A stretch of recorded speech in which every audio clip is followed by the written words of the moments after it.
Hi, my name is Sudhir, and this is a video about AWS SQS and SNS, what they are, how to use them, and what the difference is between them. Let's start off with SNS first. It's a simple notification service, that's what AWS calls it.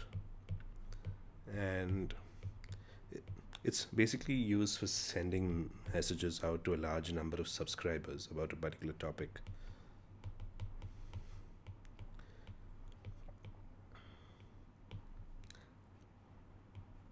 So, what's a topic? This is usually some part of your application that you're interested in. For instance, it could be an order if you're running a shopping website.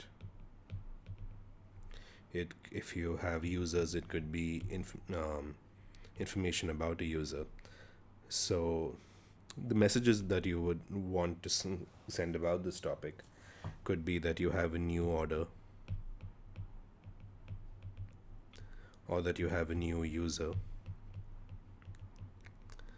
And these messages that you send about this topic need to go to multiple places usually, which is why you would want to use something like simple notification service.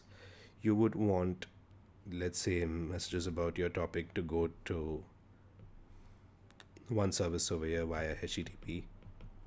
If you would like another service to be informed via email, that's also possible.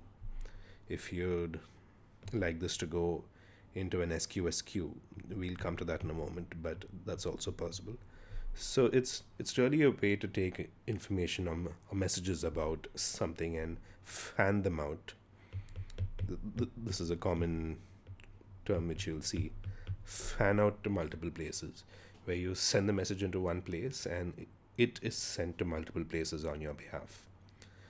And this is extremely useful if you have these messages which are being created by one service, but you need them to be sent out to separate services or multiple services.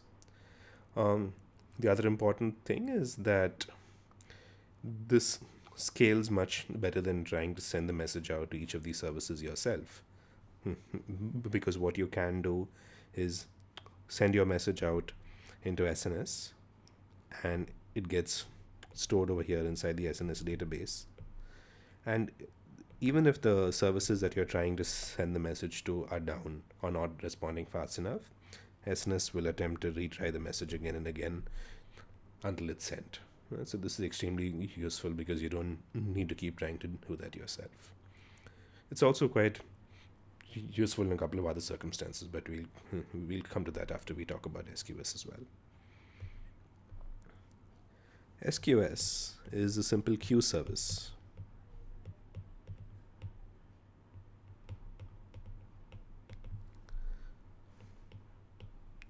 So, what is a queue? It's a place that you can put messages into. I think I spelled it right. Yes. So you take a queue and you put a message into it from somewhere. Let's call this a message. And something else on the other side can get the message out and use that message. And the act of putting in the message and the act of receiving the message are two entirely decoupled operations. So they're decoupled in the sense that the system that is trying to put the message into the queue doesn't need to worry about the system that's taking the message out of the queue at all. They're decoupled in terms of time. The message can be taken out seconds or minutes or hours or weeks later. They're decoupled in terms of load. Even if the message even the system that's trying to send messages sends a lot of messages, even if it sends 1 million messages per second, it's fine, because the service that's receiving the messages can receive them at, let's say, 100 messages per second at its own rate. Right? So it's decoupled in terms of load as well. It's decoupled in terms of geography. The sender can be on one continent, the receiver can be on a different continent altogether. It's decoupled in terms of business.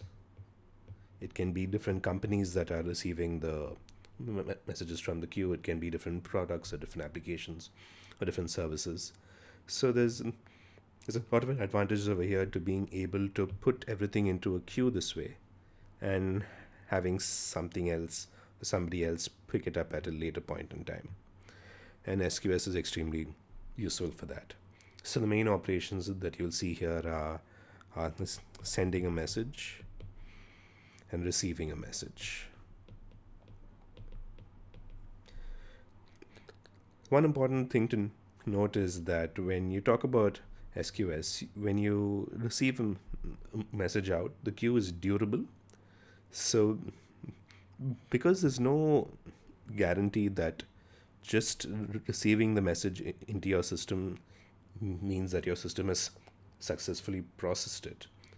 For instance, your service might crash, at which point the message gets lost if there's no durability in the system that way. So the receiving a message is really a two-step operation. First, you receive the message into your system,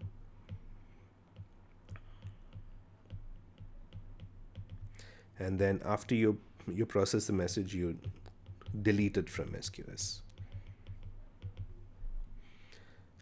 And this is extremely important because while you receive the message, SQS guarantees that no other process or server of your system will receive that same message again. And it also allows you to configure a timeout on this. So if you receive the message and then instead of deleting it, you crash,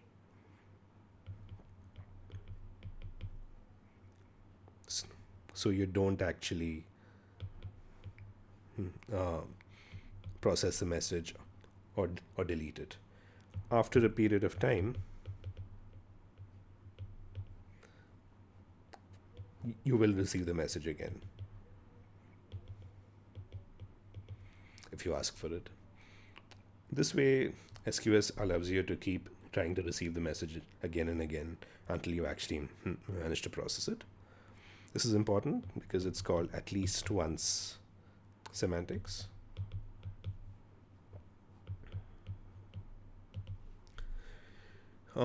What this actually implies is that you might receive the message twice in some cases, right? So if you receive a message and then you don't actually delete the message, let's say you've configured the amount of time it takes. This is called the visibility timeout.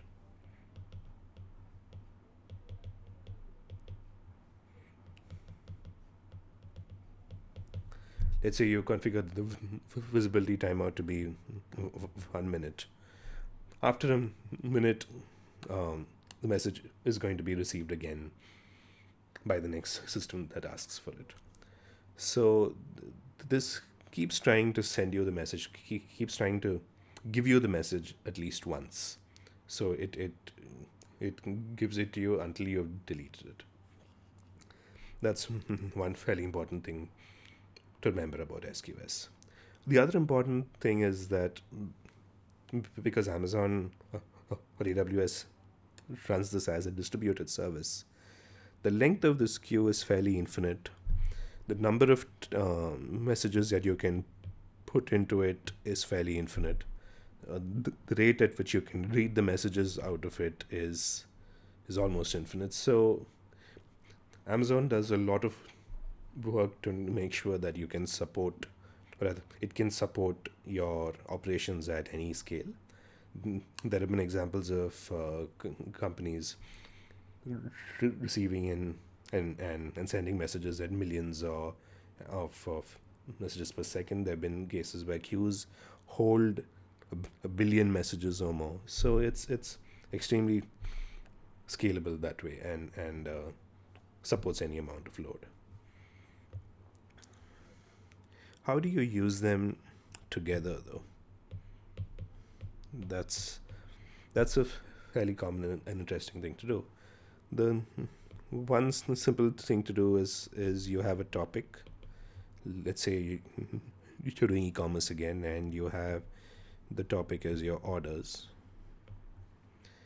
And anytime a message comes in about a particular topic. Let's say there's a new order. We would like this message to reach a few services. Let's say we have our shipping service. Let's say we have our emailing or SMS system. Let's say we have a billing system. And let's say we have an analytics system as well. So we want this information about this order to reach all these systems.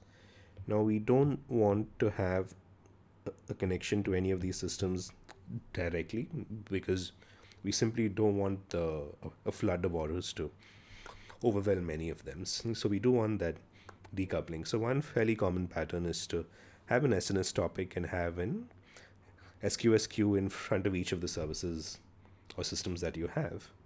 And anytime a message comes into this SNS topic, it will be sent out into all of these queues automatically. And each of your systems can then pick it up and process this at their own pace.